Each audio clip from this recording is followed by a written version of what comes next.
Here's my take. I think he is a more mature, more disciplined version of himself than he was in his first term. That's what Jeff Bezos said about President Trump this week. I'm puzzled by this statement from an obviously intelligent and accomplished businessman.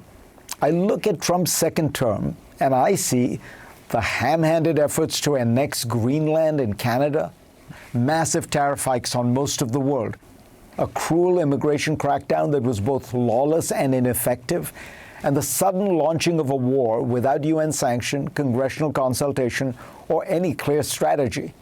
If this is maturity, I would shudder to think what Trump's immature phase would look like. The opposite is actually closer to the truth. Trump's first term was disciplined, more disciplined not because he was disciplined, but because he was constrained. He often deferred, however grudgingly, to the Republican establishment and national security elites. His early legislative agenda was shaped by Speaker Paul Ryan and executed by Chief of Staff Reince Priebus. Top economic advisor Gary Cohn repeatedly talked him out of the global tariff hikes he had long wanted. The generals whom he surrounded himself with urged caution on Iran, support for NATO, and arms for Ukraine. The lesson Trump drew from that first term, however, was not that expertise mattered. It was that experts were not loyal enough. After the January 6th attack, you see, many of his senior officials distanced themselves from him. Some denounced him. So this time, he has surrounded himself with people whose chief qualification is fealty. The less distinguished the resume, the better. Such people owe everything to him. Process has given way to impulse, procedure to instinct, government to gut. But the starkest difference between Trump 1.0 and Trump 2.0 is not policy. It is enrichment. Its scale, its brazenness, its open contempt for restraint. The day before Bezos made his remarks, the acting Attorney General of the United States announced that the Justice Department would grant Trump, his family, and his businesses immunity from all audits and investigations for any past tax-related misconduct, and the announcement claimed it would last forever. The week before, Trump disclosed that his stock portfolio had executed around 3,700 trades in the first quarter alone, a staggering number, many following a suspiciously convenient pattern. A stock bought shortly before government action or statement that benefited it. On January 6th of this year, for example, the Trump portfolio bought $500,000 of NVIDIA stock. A week later, NVIDIA received U.S. clearance to sell its H200 chips to China. That was not all. The Commerce Department this week announced an investment in a quantum computing company in which a member of the Trump family holds interests. And don't forget the $500 million UAE investment in a Trump family crypto venture, the $2 billion UAE investment using that company's stablecoin, the flurry of new Trump Organization real estate deals, or the drone company in which the Trump family invested and that later miraculously received a Pentagon contract. One number says it all.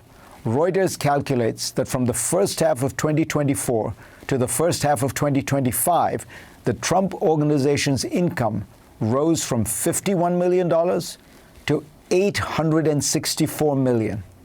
This does suggest discipline, a relentless discipline devoted to monetizing the presidency. But somehow I doubt that is what Jeff Bezos had in mind. The Trump Organization has maintained that Trump himself, his family, and the organization don't have any role in directing or influencing specific investments. The deeper question is, why is this possible? And why has it produced so little resistance? Scholars of corruption have long assumed that in advanced democracies, graft becomes subtle and institutional. Campaign donations, lobbying networks, consulting contracts. Trump has taken the elaborate machinery of an advanced industrial state and used it to accelerate something far cruder, old-fashioned personal grift. The public may be troubled, but his MAGA base doesn't seem to be, and that is the only constituency that could restrain him. In a hyperpolarized country, corruption is no longer judged as an objective moral failing. It is filtered through tribe.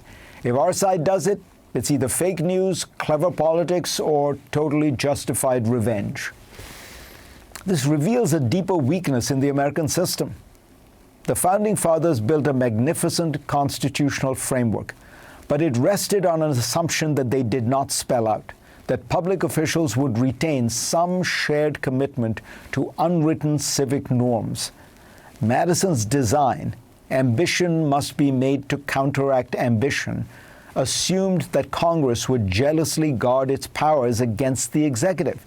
He did not imagine a political party that would surrender its institutional ambition to the personality cult of one man. The legal guardrails are weaker than most Americans realize. The president is largely exempt from standard federal conflict of interest laws. Many of the actions I've described would expose even the senior-most cabinet secretary to grave legal peril. For a president, the Supreme Court has decided that the only remedy for official acts is impeachment and 2/3 of the Senate voting for conviction, which in our partisan age requires a civic miracle.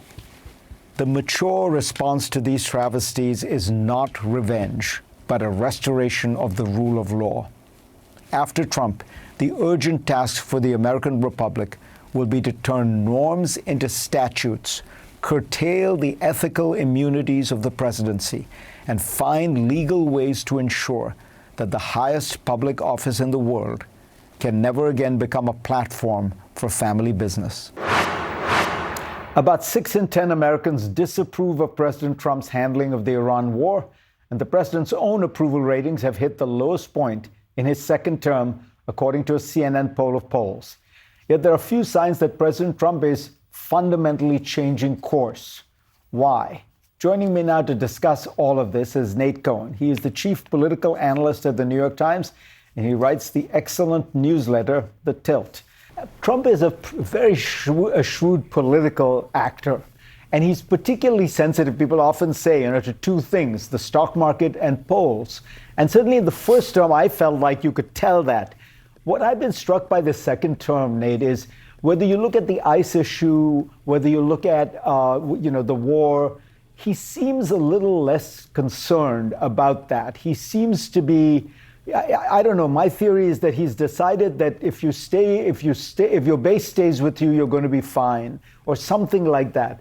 When you look at the second term, are you struck that he seems a little bit more impervious to, the public approval ratings? I think that the president is certainly going farther than he did in his first term on issue after issue, whether it's ICE, as you mentioned, or the tariffs, or how far he confronts the courts, or his willingness to use military force abroad. The president just goes farther than he did in his first term. That said, I think you also see that the president often pulls back in response to the stock market and public opinion.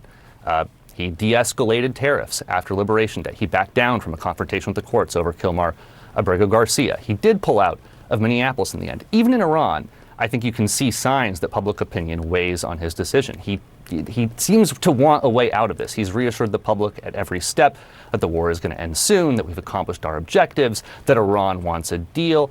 And he did sort of unilaterally impose a ceasefire rather than escalate, as so many presidents have in the past. Lyndon Johnson chose escalation. Obama chose escalation in Afghanistan. George W. Bush chose a surge.